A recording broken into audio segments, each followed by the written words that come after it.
Consciente d'avoir un tempérament excessif, Carla Bruni se livre sans filtre sur ses addictions et notamment celle à l'alcool qu'elle aimerait absolument dépasser. Powered by Audion. Écoutez cet article, je suis une vraie addict, alcool, Coca-Cola. Carla Bruni sans filtre sur ses addictions, chanteuse, mannequin, mais également première dame. Carla Bruni a tenu plusieurs rôles au cours de sa carrière. Mariée à Nicolas Sarkozy depuis l'année 2008, elle a défilé dans les couloirs de l'Élysée pendant plusieurs années. Aujourd'hui, après bientôt 20 ans de mariage, la mère de Julia Sarkozy continue à épauler son mari, alors que celui-ci vient d'écoper de 7 ans de prison dans l'affaire des financements libyens. À l'inverse, lui semble la soutenir depuis plusieurs années dans sa lutte contre l'alcool. Il m'aide à m'arrêter parce qu'il ne boit pas, confiait-elle dans le podcast Contradiction de Rose au mois de janvier 2024.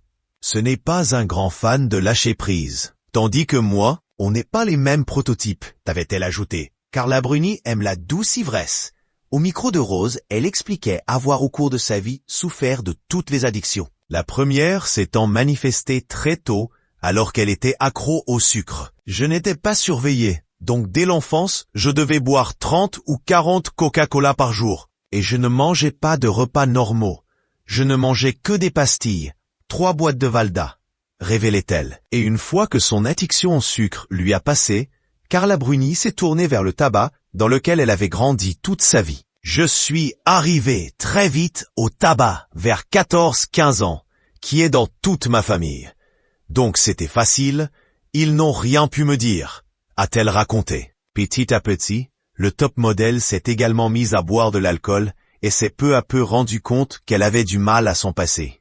Elle se considère même comme une vraie addict, même si elle pense profondément qu'on est addict à sa manière.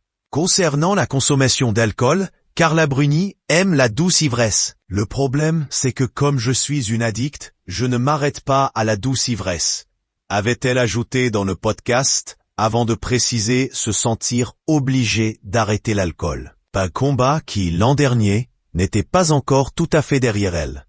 Moi je rechute environ une fois par mois, confiait-elle en expliquant aimer boire une bière avant de monter sur scène. Pour moi, une petite bière, c'est comme de l'eau minérale, jugeait-elle avant de préciser s'accorder cet écart pour redescendre l'énergie avant de commencer un concert. Au mois de janvier 2025, elle qui a acquis le château d'Estoubleau en Provence il y a 5 ans avec Nicolas Sarkozy, annonçait lancer l'excessive rosée. Il s'agit là d'un vin rosé pétillant.